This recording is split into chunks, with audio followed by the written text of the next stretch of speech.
매일 말씀 10분 강론 연중 27주간 토요일의 말씀입니다. 루카복음 11장 27절에서 28절의 말씀입니다. 예수님께서 군중에게 말씀을 하고 계실 때 군중 속에서 어떤 여자가 목소리를 높여 선생님을 배웠던 모태와 선생님께 젖을 먹인 가슴은 행복합니다 하고 예수님께 말하였다. 그러자 예수님께서 이르셨다. 하나님의 말씀을 듣고 지키는 이들이 오히려 행복하다. 주님의 말씀입니다. 그리스도님 찬미합니다. 네, 오늘 복음에서 말씀의 아들 예수님, 그렇죠? 말씀의 아들. 따라서 예수님의 말씀, 하느님의 말씀을 듣는 이가 오히려 행복하다고 말씀하시죠. 또 오늘 행복에 대한 거, 또 젖을 먹인 가슴은 행복합니다 하고 말씀하고 있죠. 선생님을 배웠던 모태와 또 선생님께 젖을 먹인 가슴은 행복합니다 하고 말합니다. 바로 그런 점에서 아들이 여러분들 성공했을 때 어머니께도 영광 아니겠어요? 그렇죠? 공훈의 대부분이 바로 그들 모두에게 있기 때문입니다. 착한 아들들은 그것을 알고 가족에게 받은 모든 은혜를 알고 효도를 합니다. 하지만 부모님과 아들로 엮은 이러한 이 끈으로 늘 돌아보고 또 성찰할 필요가 있다고 보는 것이죠. 바로 이것이 바로 구약 성경의 전망이에요. 이스라엘 백성은 모두가 아브라함의 아들들입니다. 다음에 오는 모든 사람들과 비교해서 책임이 있고 조상들과 함께 일치를 느끼는 것이죠. 죄인들과 공로자들도 함께 공통적인 관계를 느끼는 거예요. 한 사람이 잘못하면 죄는 분명히 밝혀야 되지만 그 책임은 모두한테 있다는 것이 바로 구약성경의 가치이죠. 오늘날 우리는 더 이상 이러한 죄, 한 사람의 죄로 나에게 그 죄의 책임을 묻는다, 원죄라고 하죠. 더 이상 이러한 원죄를 이해하지 못하고 이해하지를 원하지 않습니다. 내 이전에 살아온 누구 때문에 내가 왜 고통을 받아야 하나 묻고 있는 거예요. 하지만 구약성경 정신에서 죄라고 하는 것은 개인적인 것이 아니에요. 누구나 죄를 지으면 백성의 죄를 지은 것이죠. 우리도 어렸을 때 그랬어요. 한 사람이 잘못하면 다 단체 기합을 받았어요. 근데 설명을 해줄 거 아닙니까? 설명 없이 그냥 습관만 남아있기 때문에 오해가 되는 거예요. 설명을 해줬으면 우리도 기꺼이 제가 책임지겠습니다 하고 나올 텐데. 그러니까 반대로 제가 중학생 때 그때는 또 많이 비판하잖아요. 한 사람이 잘못했으면 모두가 단체 받는데 기합 받는데 한 사람이 잘못하면 상도 안 주더라. 이렇게 나가는 설명이 필요한 거였죠.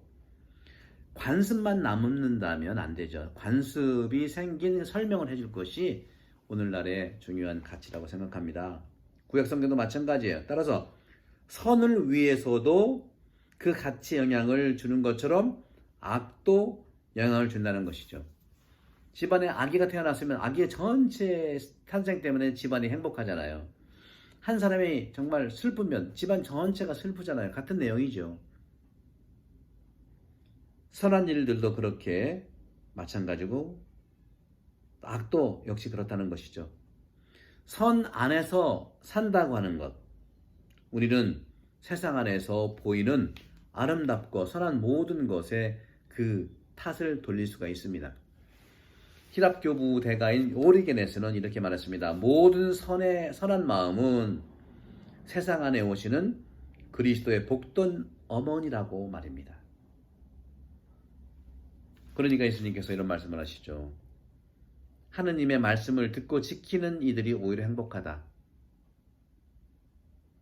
모태와 젖을 먹인 가슴이 행복하다고 하니까 어떤 여자의 목소리가 그러니까 예수님께서는 그 여인에게 하느님의 말씀을 지키는 이들이 오히려 행복하다고 말씀하십니다. 하느님 당신의 말씀으로 세상을 창조하셨죠. 우주에서 우리가 보는 이런 모든 것은 말씀이 살덩어리가 된 구체적인 하느님 말씀이에요. 말씀으로 세상을 창조하셨죠. 또 말씀으로 예수님이, 그러니까 하느님이 사람이 됐잖아요. 그러니까 이 사람과 세상의 모든 뿌리는 말씀이에요. 말씀. 살덩어리도 말씀이고 이 세상도 다 말씀이 바로 원형이라는 것이죠.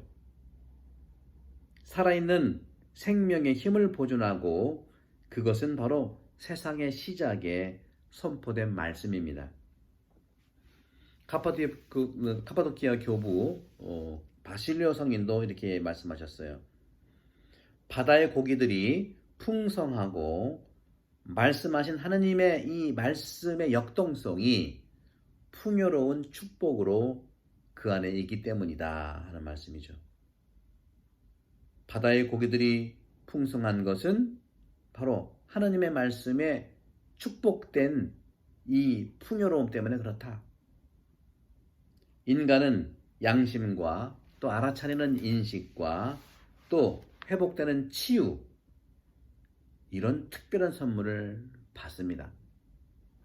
인간의 양심, 복음, 교회 안에서 하느님의 말씀, 이것들을 소리나게 하는 것이죠. 그런 점에서 오늘 복음에서 예수님께서 하느님의 말씀을 듣는 것이 첫째로 중요하다. 듣고 동사가 하나지만 듣고 그 다음에 지킨다는 것, 이것이 바로 행복하다는 것. 말씀이 사람이 된 게 행복이죠. 말씀으로 세상이 창조된 것이 바로 축복이고요. 창조고요. 그렇듯이 우리 행복하려면 말씀을 듣고 지키는 것. 여러분 유튜브를 통해서 제가 하는 말이 아니죠. 하나님 말씀을 저는 전달하고 저는 생각이 없다고 말씀했잖아요. 저는 하나님께서 제 혀를 쓰도록 저는 혀를 내밀어 빌려드린 거고 제 머리를 빌려드린 거예요. 제 마음을 빌려드린 거예요. 제 몸을 빌려드린 거예요. 하나님께서 제 몸을 쓰시고 제 생각을 쓰시고 하나님께서 제 마음을 쓰시도록 빌려드린 거예요. 그래서 이 유튜브를 통한 매일 말씀 10분 강론 또 신학 개론 대강좌 이런 모든 것들은 바로 하나님께서 나를 통해서 여러분들에게 말씀을 듣도록 결국 행복하도록 제가 이것을 시작한 것이죠. 듣는 것도 행복한 겁니다. 반은 행복하잖아요. 그죠? 실행은 두 번째라고 볼 수 있어요. 지킨다고 하는 것은 주님이 강조하셨지만 지키는 건 저는 두 번째예요. 일단 들으십시오. 그러면 지킨다고 하는 것은 뭘까요? 내가 선택해서 들은 것 중에 선택해서 결정해서 실행하는 걸 말합니다. 인간은 참으로 자유로운 존재인가요? 그렇습니다. 하지만 그 한계가 무엇이고 누군가 그 한계를 찾고 있는데 바로 그 문화와 환경과 심리의 조건들 안에서 한계를 찾고 있습니다. 하지만 인간은 자유가 없이는 살지 못합니다. 선택이죠. 듣는 것도 내 자유, 지키는 것도 내 자유입니다. 필론이라고 하는 유대인의 유명한 철학자, 예수님 이전의 철학자 필론은 이렇게 말했습니다. 인간 자유는 마치 기적과 같은데 하느님은 기적과 같은 당신 말씀을 끌어안도록 인간에게 초대하시고 촉구하셨다고 말했습니다. 하지만 그것은 노예로서가 아니라 종이 되게 하려는 것이 아니라 친구이고 가족의 아들로서 봉사를 하기 위한 것이라고 말했습니다. 형제자매 여러분, 행복은요, 외적인 행복도 행복이지만 예수님의 행복은 말씀을 듣고 지키는 것, 이것이 행복하다고 말했습니다. 오늘도 행복한 하루가 되기를 기도합니다. 성부와 성자와 성령께서 여러분 모두에게 행복합니다. 감사합니다.